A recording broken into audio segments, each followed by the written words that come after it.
Սարգսյան, իմ հարցը մի քիչ ավելի ընդգրկուն է, այն ծրագրերը, որոնք որ ձեր նախարարությունով հաստատվում են, դրանք ովքեր են փորձաքննության ենթարկում, ովքեր են դրա առաջնահերթությունը տալիս, արդյոք դուք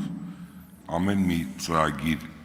ուսումնասիրելուց եւ որոշում կայացնելուց տեսնում եք դրա մուլտիպլիկատիվ արդյունքը, դրա շղթայված արդյունքը, որ նա պետք է հասույթ տա, հետո եկամուտ տա, մի այլ տեղ հասույթ եկամուտ։ Սա առաջինը։ Եվ եթե այդպես է, օրինակ, երբ որ դուք տալիս եք վկայագրեր այն մարդկանց, ովքեր որ 4-րդ վթարային աստիճանի շենքերում են բնակվում, Հայաստանի Հանրապետության կառավարությունը 1 միլիարդից ավել գույք ունի, մի մասը գործող, որտեղ որ գործում են նախարարություններ, գերատեսչություններ, մի մասը չգործող, որոնք որ ենթակա են կամ վարձակալության, կամ ենթակա են վաճառքի։ Արդյոք այդ փորձաքննության ենթարկելիս ձեր եղած շենքշինությունը դիտել եք որպես այդպիսին, դրանք վերանորոգ եք հանձնեիք, ոչ թե նրանց տայիք վկայագրեր, որ գնային այլ տեղերից վերստեին պետական շենքշինություններ մնար այդպես անմխիթար վիճակում։ Սա առաջինը։ Երկրորդը մոտս արդյունավետության արդյունքով վերջի 30 տարում մի բան էր գրանցվել։ Ցանկացած էկոնոմիկայի նախարար ասում էր, որ այսօր այսքան մենք թարմը ծիրան արտահանեցինք, այսքան կեռաս, որը ամենավատ գործնեության ոլորտն է տվյալ պետության համար, որովհետև պետությունը ոչ թե պետք է թարմը արտահանի, այլ դա պետք է վերամշակի, որ հավելյալ արժեքը ավելի մեծ լինի։ Հիմա շատ դեպքերում միջազգային կազմակերպություններ կամ ավելի հմուտ կազմակերպություններ գալիս են Հայաստան, տարբեր գերատեսչության ղեկավարներին տարբեր առաջարկներ են անում, որը ծիրանի պես ուրախալի է, որ մենք արտահանեցինք, բայց երբ որ ավելի խորը փորձաքննության ես ենթարկում, տեսնում ես, որ դա վերջնական արդյունքում մեր պետության համար վնաս է։ Ես որպեսզի ժամանակը չչարաշահեմ, դուք պատասխանեք, եւս ունեմ ասելիք, շնորհակալություն։ Անսուկյասյան, շնորհակալ եմ հարցի համար։ Եթե նկատի ունեք շինաշխատանքների նախագծման փորձաքննությունները, դրանք իրականացնում են փորձաքննական կազմակերպությունները, որոնց լիցենզավորումը իրականացնում է քաղաքաշինության կոմիտեն։ Աշխատանքների, մանավանդ սուբվենցիոն աշխատանքների եւ ճանապարհային դեպարտամենտի պատվիրակությամբ իրականացվող աշխատանքների մասով մենք ունենք նաեւ հաշվարկ, թե որքան է կազմում տվյալ աշխատանքի իրականացման շահառուների թիվը,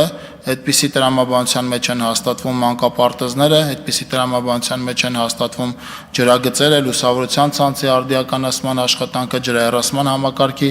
աշխատանքները եւ գրեթե բոլոր այն աշխատանքները, որոնց պատվիրատուն հանդիսանում ենք մենք։ Արձագանք։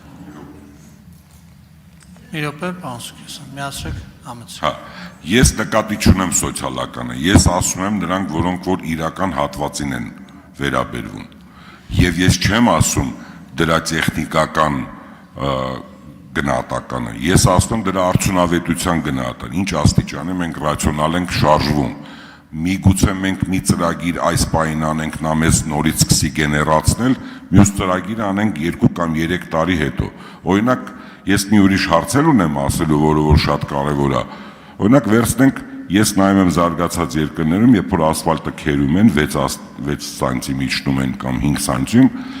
այդ անկյուններում, որտեղ որ պետք է մեքենան անցնի, բերում են նորից ասֆալտ են անում, որտեղ գիտեն վաղը դատի են տալու, որովհետև այդ երկրում, որտեղ որ քերում են ասֆալտը, տասնյակ հազարավոր մեքենաներ ավտոպայեստամասեր են փչացնում, մի $100 միլիոն փոխանցում են ուրիշ երկիր, ասում են այդ ավտոպայեստամասերը տվեք, որտեղ մենք փոս ունեինք, ընկանք, ջարդեցինք։ Հիմա մենք ո՞նց անենք, որ այդ, ուզում եմ ասեմ, արդյունավետ կա այդպիսի մի, եթե մենք չենք կարողանում մեր տեղական մարմիններով, միգուցե outsource դիմենք, որպեսզի մեզ օգնեն կարողանանք ավելի արդյունավետ շարժվել։ Առաջ շնորհակալություն, արդյունավետության մասին էր խոսքը եւ այդ առաջնայնությունը տալուց ինչի ենք սրան տալիս, ոչ թե նրան։ Արդյոք մենք տեսնում ենք դա արդյունավետ, մեզ կարա եւ եկամուտ ապավի շղթայված։ Շնորհակալություն։ Մենք այդ առումով երկու տեսակի աշխատանքներ ենք իրականացնում, աշխատանքներ, որոնք կենսական նշանակություն ունեն բնակավայրերի համար, դրանք հիմնականում մեր սուբվենցիոն աշխատանքների բարձր ուրեմն համաֆինանսավորումով ներկայացվող աշխատանքներն են, օրինակ ջրամատակարարման, ոռոգման ցանցի հետ կապված աշխատանքները, գազաֆիկացման հետ կապված աշխատանքները,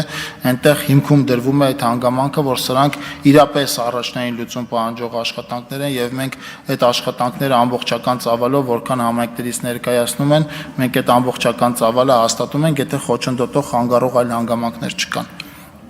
Ենթադրում եմ ձեր հարցի մյուս մասը վերաբերում է ճանապարհներին։ Մենք ճանապարհային ցանցի աշխատանքներ իրականացնում ենք ձեր ասած տրամաբանությամբ, առաջնային հաշվի առնելով այդ ճանապարհի նշանակությունը, բնականաբար առանձնապես կարևորում ենք միջպետական եւ հանրապետական նշանակության ճանապարհները, որովհետեւ այնտեղ երթևեկությունը շատ ավելի ինտենսիվ է, բայց հաշվի առնելով նաեւ այն հանգամանքը, որ մենք վերջին տարիներին մեծ ծավալի աշխատանք ենք իրականացրել միջպետական եւ հանրապետական նշանակության ճանապարհների կառուցման, վերակառուցման եւ հիմնանորոգման մասով եւ որպես այդպիսին այդ ցանցը գտնվում է արդեն բավականին լավ վիճակում, մենք մեր 500 կիլոմետր սահմանված նշաձողի մեջ արդեն իր աշխատանքներ ենք իրականացնում նաև մարզային եւ տեղական առաջիկայում կմեկնարկենք նաև տեղական նշանակության ճանապարհների կառուցման, վերակառուցման, հիմնանորոգման մասով։ Հիմա ավարտեմ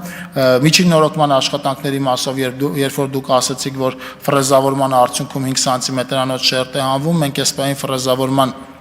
աշխատանք իրականացնում ենք հետեւյալ աշխատանքային ուրեմն գրաֆիկի մեջ, ֆրեզավորումից հետո 24 ժամվա ընթացքում ինքը պիտի սկսի արդեն այնտեղ ասֆալտապատման աշխատանք իրականացնել։ Այս պահին էլ հենց այդ նույն տրամաբանության մեջ աշխատանքներ ենք իրականացնում միջպետական մեր ճանապարհներից մեկի դեպի Գեղարքունիքի մարզ եւ դեպի Սևան գնացող 32 կիլոմետրանոց հատվածի վրա հենց նույն տրամաբանությամբ։ Շնորհակալություն։